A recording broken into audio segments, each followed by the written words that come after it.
maybe the sign, yeah. This is better. Okay, great. There you go. Okay, hi. This is Edip, and your name?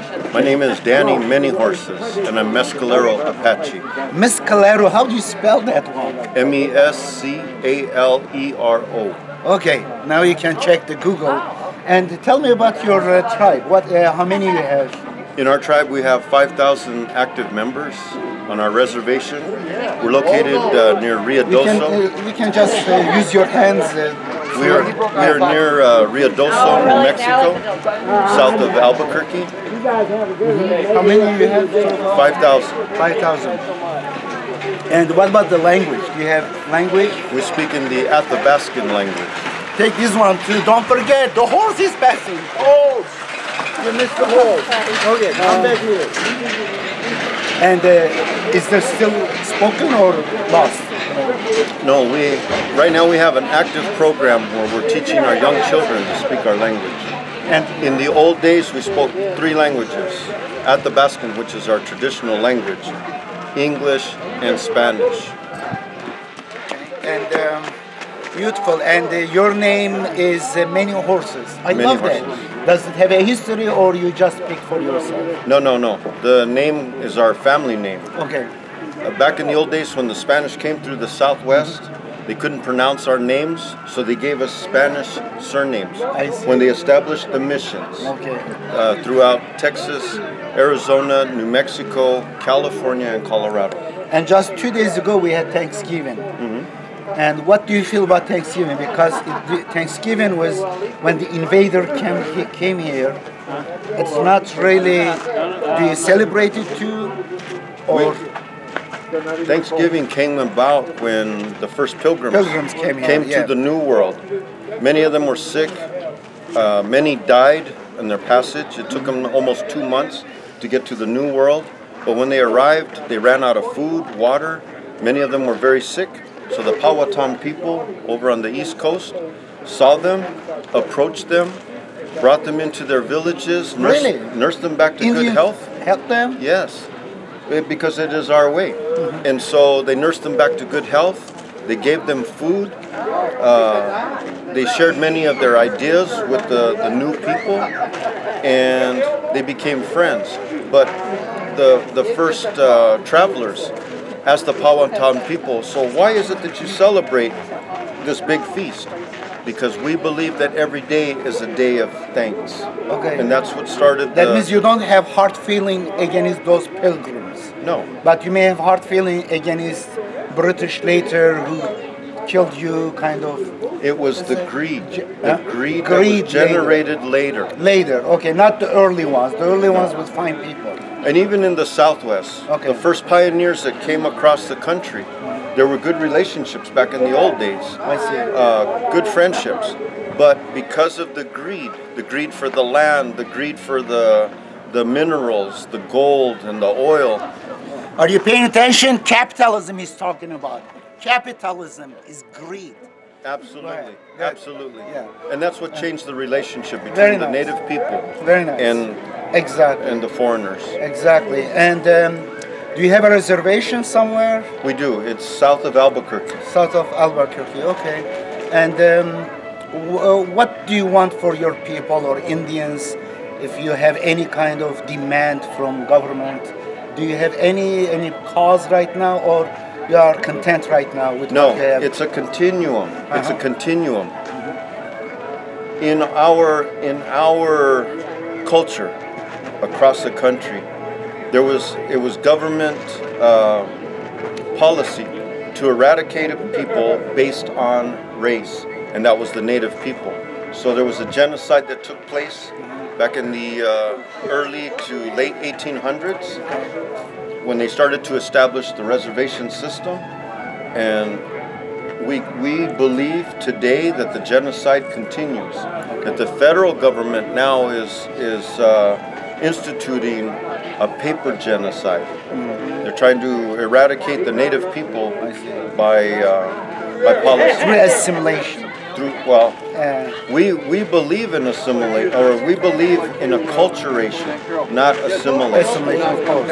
And do you know Robert Williams, Professor Robert Williams? No. Well, he was teaching Indian law at law school. I took his classes. Oh. He was an Indian, a very great professor. Yeah, great. Okay. And do you have any question, Chinese girl, Lambda? Why don't you come here? Come to the frame, and she's married to you if you want. And well, it was a great honor to meet you. Thank you very much for the information you gave. And one thing about this earring, what is this made of? This is made of turquoise and onyx. Turquoise. Ah, do you have any connection with the Turkish people from Siberia, from Mongolia?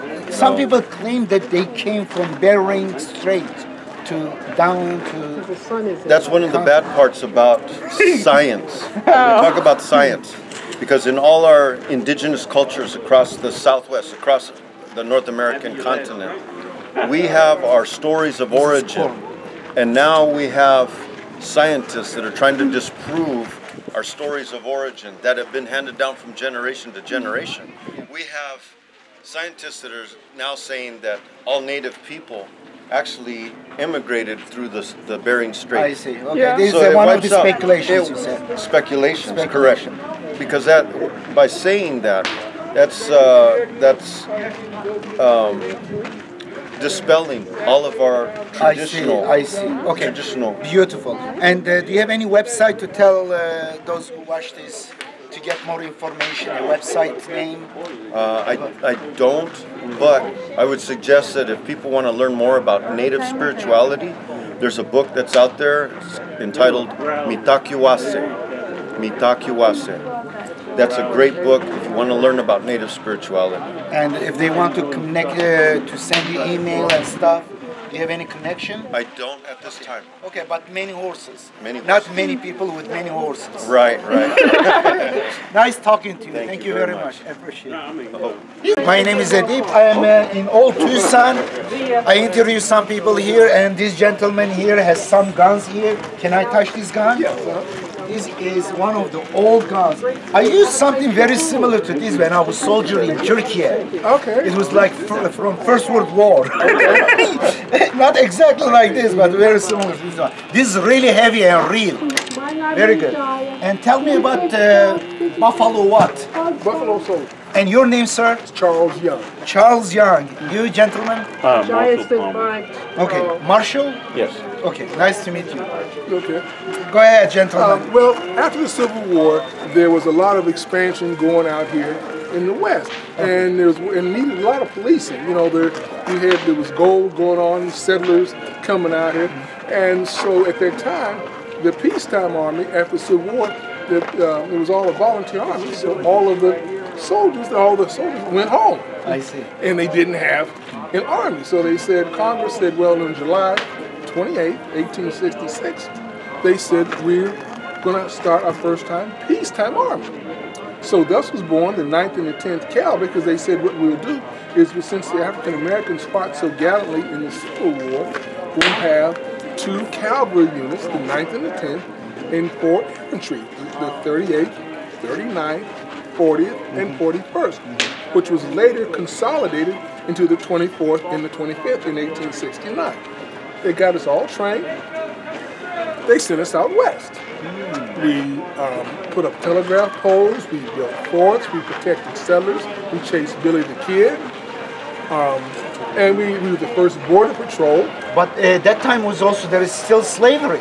No, the slavery was done by that time. Oh, really? Yes, oh my gosh, I just expressed my ignorance of American history. What was it, 1865. 1865, after Lincoln. Yes. Okay, great. In 1866, there was the slavery was done, and so there were a lot of slaves that were free, but they had nothing to do. There's nothing for them. So the army provided a venue. I love it. Very good. The employment for people, and also created integration, gave also a certain power to black people. Impressive. Right. And so it was something that they got They got some clothes. Okay. They got food. They got salary, yes. They got paid. Yeah. And so then it was a really, What was the number? I will be interrupting you sometimes. No. Yeah, what was the number? Give the average number. Oh, goodness, it's hard to say. Yeah. It's really hard to say because they were so many of them, because each company of troop consisted of about 100 men. Okay. And they could have A, B, C, D, E, F, G, H, I. So I said you could have maybe thousands of men. Okay, thousands of men. And can you talk a little bit about these ones too? Are these guns from those times? Yes. This here is the 18... And meanwhile, may I eat my corn too before it gets too cold? Yeah. This is an 1865 Spencer. It loaded from the butt. Are you serious? Yeah. I would never imagine that. Look at this from here. Yeah, see, and then here's the tube. You put the bullets in. And then you push it that way. You push it. Oh my God. And this was one of the first lever action. This came in 1865. Now the first one was in 1860, which was the Henry rifle. Okay.